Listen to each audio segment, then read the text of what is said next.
Bonjour tout le monde. Donc aujourd'hui, on a un interview d'une personne que vous connaissez peut-être pas. Il va se présenter juste après. Donc c'est Pierre-Samuel Rouffet. Il va vous parler un petit peu de lui et surtout, il va vous parler de ADN. ADN, qu'est-ce que c'est? Justement, il va vous expliquer un petit peu tout ça. Mais avant qu'il vous parle de ADN, qui concerne les ados, les pré-ados, aujourd'hui, il va se présenter. Alors, est-ce que tu peux te présenter? Qui es-tu? D'où tu viens? Qu'est-ce que tu fais dans la vie?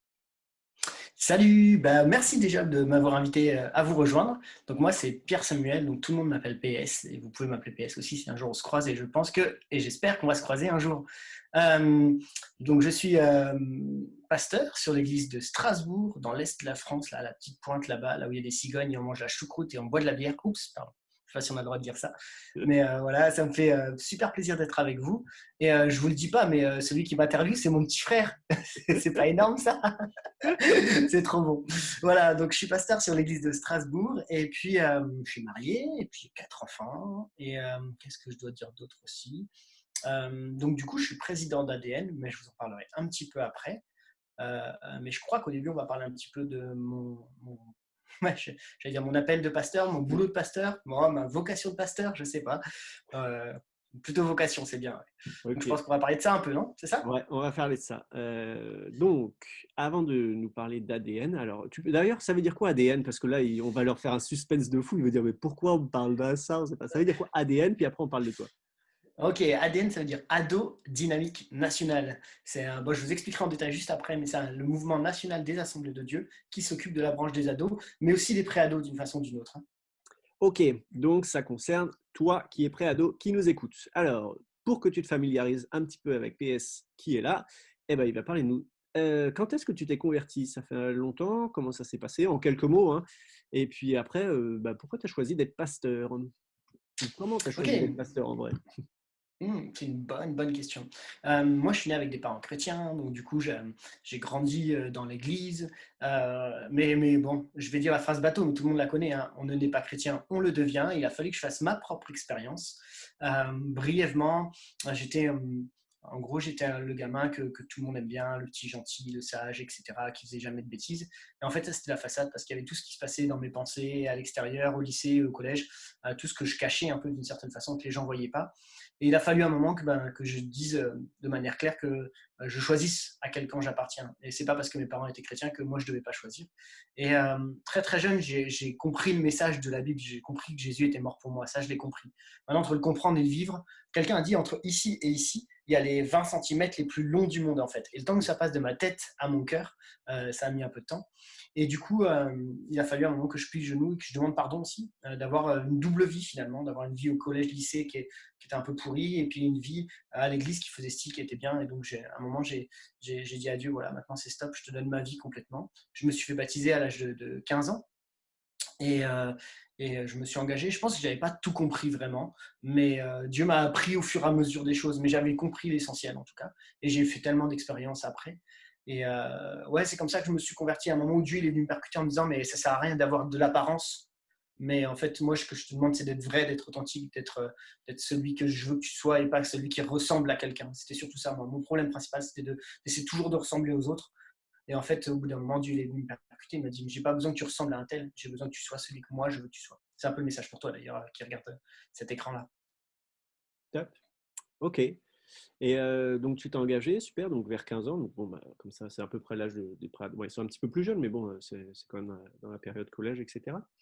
Ok, et après, il s'est passé quoi alors? Parce que donc entre ça, puis tu es devenu pasteur, enfin, c'est quand même, il y a un gap, c'est un vrai engagement. Qu'est-ce qui t'a poussé à être pasteur? Comment Dieu, je suppose que Dieu te l'a demandé, hein, d'une façon ou d'une autre, ça s'est passé comment alors?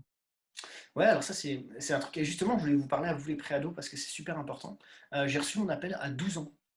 À 12 ans, où j'étais dans un rassemblement, et à un moment, il y a quelqu'un qui dit du haut de l'estrade un truc improbable, qui dit il y a un jeune ici au fond de la salle, il porte une chemise de telle couleur, un short de telle couleur, et Dieu t'appelle au ministère. Et moi, j'avais pas trop compris que c'était pour moi. Et en fait, quelqu'un est venu me voir en me disant, mais PS, c'est toi qui es habillé de la même façon dont le gars a dit. Et en fait, bon, j'ai entendu ça et je l'ai mis dans un coin de ma tête. Puis après, je l'ai laissé tomber.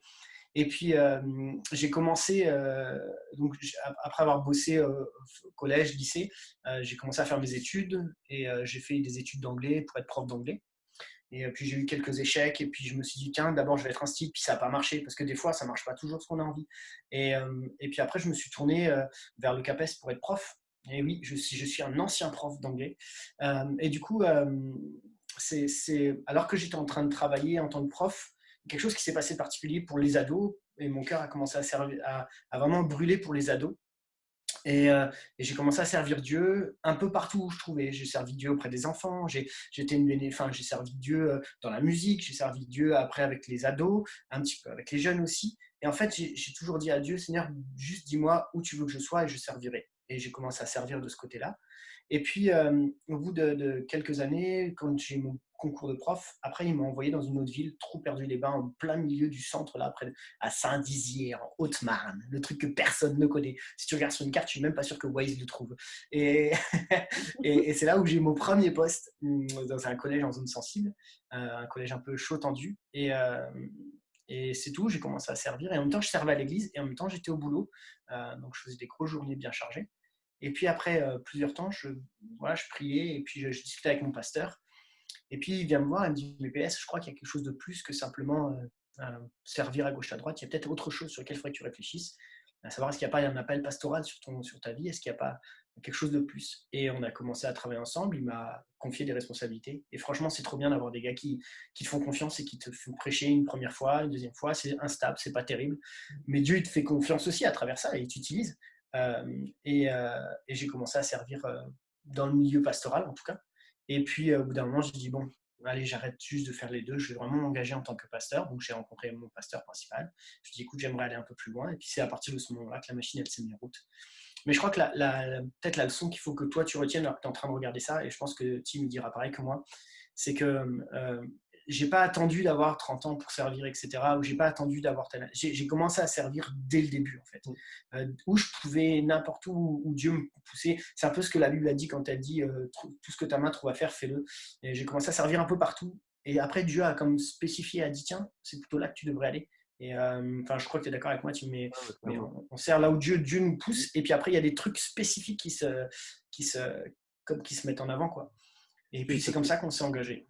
C'est ça, sinon ça arrive qu'on attende qu'il y ait l'idéal de ce qu'on pense de quelque chose, mais c'est un peu, Dieu, il a besoin de nous maintenant avec ce qu'on est en fait. Comme tu l'as dit, toi, il voulait pas que tu sois double, mais que tu sois toi-même, et c'est la même chose même maintenant pour que ce soit dans notre personnalité ou pour ce qu'on doit faire, donc l'être et le faire.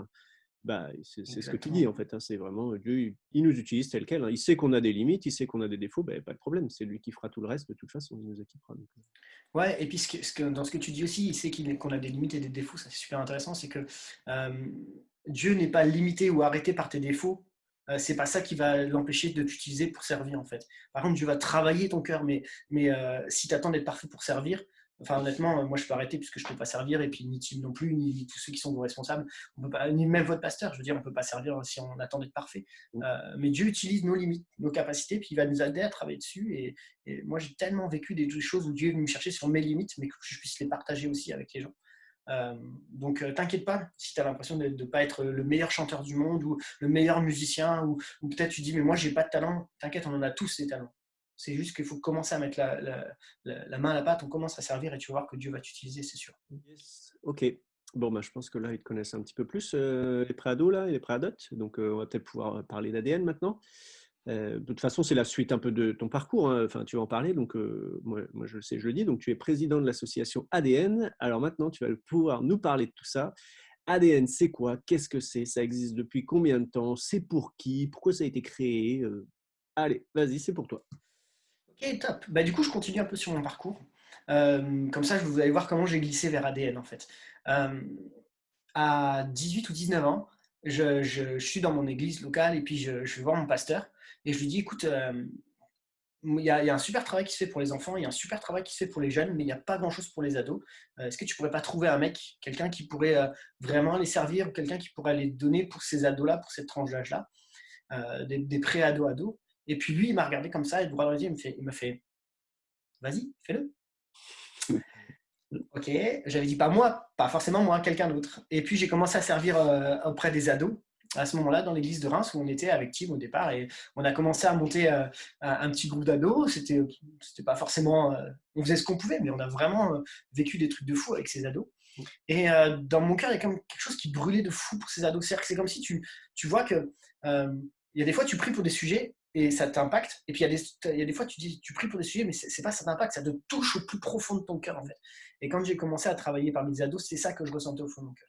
Et donc, j'ai commencé petit à petit. Et puis, on a vécu des grandes choses où la plupart des ados qui étaient avec moi en groupe se sont baptisés, se sont engagés dans le service. Et aujourd'hui, ils sont, pour beaucoup d'entre eux, soit engagés dans leur église locale, soit dans des ministères assez mastoc. Et ça, c'est top, quoi. C'est juste Ouais. énorme. Et on a vécu juste des super moments avec eux. Et ça a été le début pour moi de mon appel auprès des ados. Quand j'ai déménagé sur Saint-Dizier, dans cette petite église dont je vous parlais tout à l'heure, ben, ce que j'ai fait en arrivant, c'est qu'il n'y avait pas de groupe d'ados. Donc on a créé un groupe d'ados, puis on a commencé ensemble. Avec deux, trois ados. C'était pas un truc de fou, hein. On a commencé avec deux, trois, puis c'était vraiment bien. On n'est jamais monté à plus de 10, 15. J'ai pas eu des groupes de 30, mais on a commencé comme ça, et ça s'est vraiment bien passé. Et puis à ce moment-là, j'ai eu l'occasion d'être sur le chemin d'un gars qui s'appelle Laurent Altman. Et Laurent Altman, c'est qui? C'était l'ancien président d'ADN. Et lui qui a une vision de fou pour vous, enfin qui aime les ados et les pré-ados, mais de fou furieux.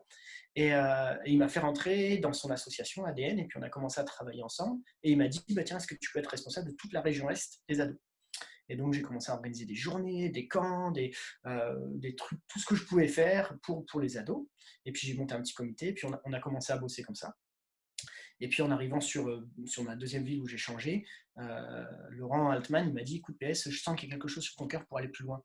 Ça fait deux fois où Dieu met des gens sur mon passage qui m'engagent aussi à aller plus loin. Et ça, c'est bon à entendre. Des fois, il y a Dieu qui vous met des gens sur votre passage qui vont vous booster, qui vont vous encourager, et garder contact avec vos leaders d'ados, leaders de pré-ados, parce que c'est aussi des gens comme ça que Dieu met sur votre passage. Donc Dieu me met sur le passage finalement de Laurent, et ensemble, on commence à bosser. Et puis, on est arrivé en 2000, c'était 2019, l'année dernière, où après Laurent, après plusieurs années où il a bossé dans le sud pour les ados, dit PS, écoute, moi je commence à fatiguer, et je pense que tu as le cœur pour ça, et j'aimerais que tu prennes la présidence. Moi je vous dis franchement, c'est un truc de malade, parce que c'est tous les ados de la France avec qui il faut travailler, il faut mettre des choses en place, et c'est un projet qui me dépasse. Et c'est là où Dieu m'accompagne encore aujourd'hui. J'ai encore beaucoup de taf à faire, mais Dieu est vraiment là avec moi, et c'est comme ça que je suis devenu président d'ADN. Alors, ADN, qu'est-ce que c'est finalement? ADN, c'est Ado Dynamique Nationale. C'est une association qui existe depuis 2015 de manière officielle, mais elle a commencé avant. Et en fait, ça a commencé par des petits camps d'ados, puis après des journées, puis après des semaines entières des rassemblements. Et aujourd'hui, c'est dans toutes les régions de la France des journées, des camps qui rassemblent des centaines d'ados un peu partout.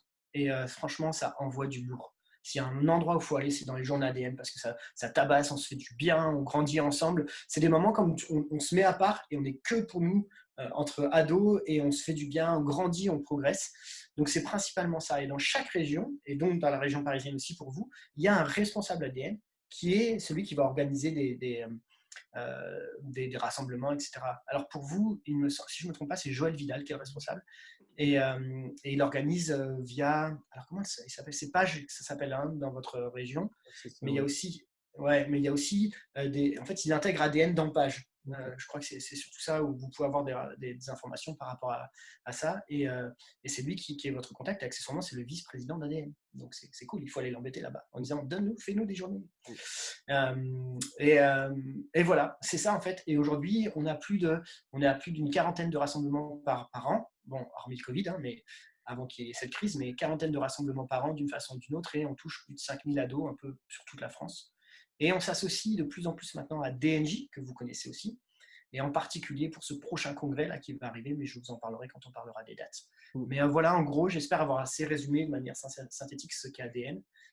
En tout cas, c'est une association qui est faite pour vous faire du bien. Et même si vous êtes pré-ado, notre objectif, c'est déjà de vous tirer vers le haut avec des ados, de rencontrer des ados, de pouvoir rejoindre les camps ADN, parce que c'est là où vous allez vous faire du bien. Et c'est là où moi-même, je me suis converti, pas dans un camp ADN, parce que ça n'existait pas, mais dans un camp de jeunes, où Dieu a parlé à mon cœur à ce moment-là. Donc, je pense que c'est ça, c'est top, c'est à faire. Ok, donc là, il y a, si je, donc là, tu parles pas mal des événements. Donc là, ça à nous, les responsables, d'aller voir Joël Vidal, de prendre contact avec lui, ce qu'on va faire de toute façon, c'est ce qu'on a prévu. Donc, ok, et ça, clairement, les événements, ça, c'est sûr qu'il va falloir qu'on y aille et qu'on se joigne à ça. C'est des moments très forts. Et en attendant ces événements, qu'est-ce qu'il y a d'autre comme ressources? Je suppose qu'il y a un site web. Qu'est-ce que vous y proposez? Est-ce que vous proposez d'autres choses entre les événements? qu'est-ce qu'il y a de concret pour aujourd'hui, là, pour celles et ceux qui nous regardent? Ouais. Alors, on a un site web, il est juste en travaux en ce moment, mais j'espère qu'il devrait bientôt être fonctionnel, parce qu'on a changé toute la com d'ADN, on a changé le logo et tout, donc le site web devrait pas trop tarder à être fonctionnel. On a une page YouTube et une page Facebook, Ok. on est sur Insta aussi, donc vous avez là-dessus toutes les informations qui tournent. En termes de ressources, on a des vidéos qui tournent sur la page YouTube, vous pouvez aller voir sur YouTube ADN. En particulier, je crois que Tim et Sam vous ont déjà fait la pub, mais le rassemblement virtuel qu'on a fait là, où on a eu l'occasion d'inviter des gars d'un peu partout et on a vraiment une heure vraiment à réécouter si vous avez l'occasion. C'est l'ADN Live qui s'appelle Antivirus. Ça, c'est un des derniers événements qu'on a mis en place et qui a envoyé du lourd franchement en termes de contenu. Donc allez jeter un œil dessus si vous ne l'avez pas déjà fait. Et dessus, on travaille aussi avec des gars comme Tendry qui font de la bonne musique et qui sont adaptés en termes de chrétiens. Et c'est bon, on travaille aussi avec d'autres partenaires qui sont bons. Donc je dirais que sur la page YouTube, sur Facebook et sur Insta, vous pouvez trouver ADN. Ado Dynamique Nationale France. Et puis, sinon, on travaille aussi en partenariat avec d'autres assos ou d'autres personnes. Et moi, j'aime bien vous conseiller d'aller voir d'autres vidéos. Il y a des vidéos que j'aime bien, par exemple, c'est Quoi de neuf, Pasteur. Je ne sais pas si vous avez déjà vu ça sur YouTube, ça envoie du lourd. Moi, j'aime bien regarder particulièrement The Bible Project en français. C'est toutes les explications des livres de la Bible dessinés, imagés, et c'est vraiment top. Enfin voilà, il y a plein de contenus qui peuvent être adaptés. Et puis, bon, je crois avoir fait le tour principalement sur les ressources. Notre objectif, c'est de faire tourner la page YouTube un peu plus. Donc, je vais retravailler un peu sur des vidéos, sur du contenu. Voilà un petit peu l'idée. Ok, super. Du coup, qu'est-ce qu'il y a? Donc là, il y a des ressources, il y a des événements, c'est top. Qu'est-ce qui arrive là pour 2020, 2021? Il y a des choses spéciales. Donc après, tu nous as parlé de DNJ, tout ça. Peut-être vers la fin, tu pourras en reparler. Donc un peu à court, moyen et long terme éventuellement. Ouais. Alors avec le Covid, bah, tous les rassemblements ont été annulés. Donc je pense que pour l'instant tout est reporté. On a du mal à fixer les dates pour les prochains rassemblements. Donc je suppose que pour la région parisienne, enfin non, je ne suppose pas, j'en suis sûr, les rassemblements ont été annulés aussi. Je pense que ça va reprendre, mais aujourd'hui, je ne peux pas vous donner de date officielle de reprise. Je dirais qu'il faut être attentif, pardon, ça ne venait pas. Attentif à ce que va faire Page Connexion ou Page par rapport à cela, parce qu'ils organisent des trucs spéciaux pour les ados. Et je vais quand même insister sur le côté DNJ et le nouveau congrès qui est en train de se mettre en place. Pourquoi? Parce durant ce nouveau congrès, on est en train de travailler sur tout un aspect spécial pour les ados et pré-ados. Avec des orateurs spécifiques pour vous, avec de la louange spécifique pour vous, avec des gars qui vont venir spécifiquement pour les ados, avec des activités, etc. Et c'est le prochain congrès qui s'appellera le congrès ECHO. C'est en prévision, c'est dans les bacs. Et après, très rapidement, dès que la situation se sera améliorée, on espère que les journées vont reprendre, que les camps vont reprendre et que vous allez pouvoir avoir ces dates très très rapidement. Pour l'instant, je pense que la date qu'il faut absolument que vous fixiez, c'est celle-ci. C'est réservé pour le congrès ECHO. Pour voir si vous pouvez être là et ça serait vraiment top, voir avec vos leaders pour qu'ils puissent vous emmener. Ok. J'ai deux dernières questions du coup. Là, c'est bon. Et quel rôle peuvent avoir les préados à jouer dans ADN? Est-ce qu'ils peuvent faire quelque chose concrètement? Ouais.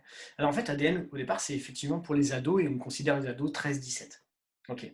Maintenant, ça ne veut pas dire que les préados sont mis de côté. C'est pas ça. Parce que votre problématique en tant que préado, c'est que vous n'êtes plus dans les enfants, c'est-à-dire tout ce qui a trait au groupe d'instruction biblique, le DEF, etc. Mais vous n'êtes pas encore dans les ados, donc vous êtes entre les deux. Donc, comment on peut travailler? En fait, l'idée, c'est que tous les préados, vous soyez invités aux journées ADN, vous soyez invités au contact avec ADN. Pourquoi? Parce que vous pouvez apporter déjà des choses. Et moi, je vous encourage déjà à voir qu'est-ce que vous pouvez apporter en termes de talent, en termes de ce que vous pouvez mettre à disposition.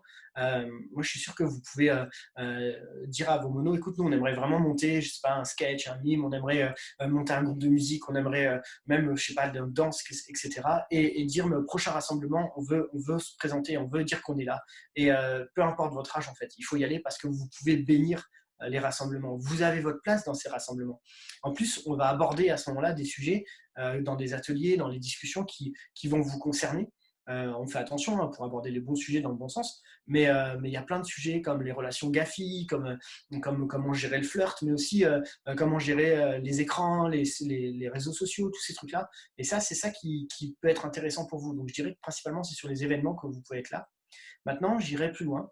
si vraiment vous avez à cœur de vous investir sur ADN ou de dire, mais moi, j'en veux plus, je veux découvrir autre chose, il y a moyen, en fait, de nous faire parvenir des vidéos, des choses comme ça qu'on peut intégrer dans des projets et qu'on peut dire, bah, tiens, ouais, ça c'est bon. Par exemple, je l'ai fait sur le dernier rassemblement, vous regarderez en live, j'ai pris un des ados de chez moi, je lui ai dit, écoute, est-ce que tu peux me préparer un témoignage? Et je l'ai intégré directement dedans. Et ça peut être super bon, en fait.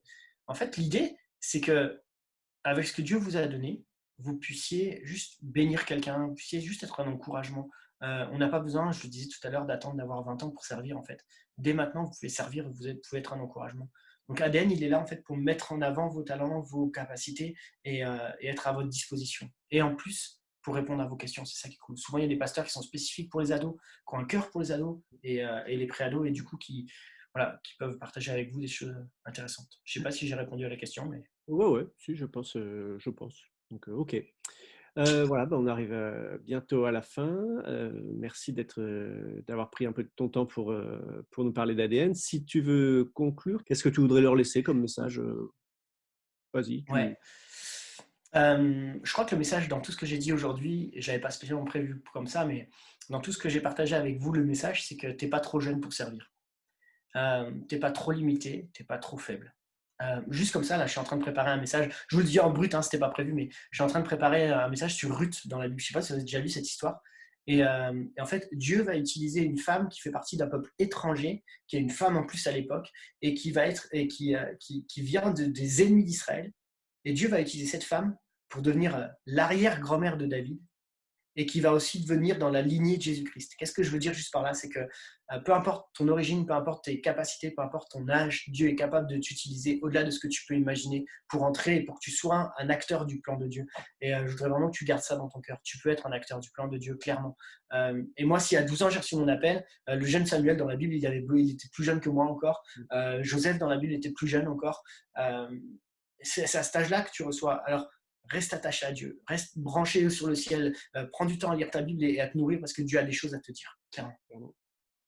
OK, super. Bah, merci, c'était vraiment sympa de passer quelques minutes avec nous et puis, ben, on te dit à toi qui nous as écoutés, à très bientôt pour, les prochains moments pour les préados. Ciao! Salut, salut, à bientôt!